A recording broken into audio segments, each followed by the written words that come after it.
Құрметті достар, бүгін сіздерге әжемнің өте дәмді дымлямасын қалай жасайтын жолын айтамыз. Ұнап жатса подписка жасап лайк басыңыздар.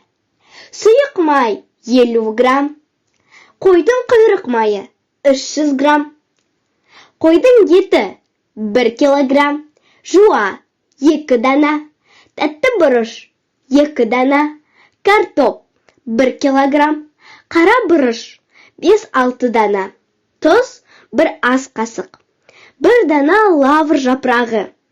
Қой етіне арналған дәмдеуіш барлығын қазанға ретімен салып, бетін 40 қабат жапырағымен жабамыз. Қақпағын жақсылап жауып, баяу отта пісіріп аламыз.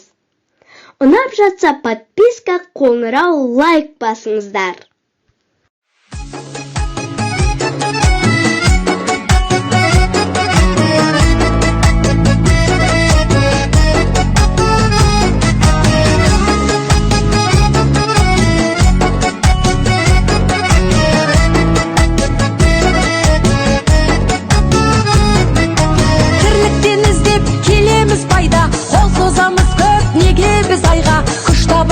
Құс қанатындай, мейірім қайда, береке дейтін базарым қайда, иман мен дәстүр ғажабым қайда, әр қазақ менің жалғызым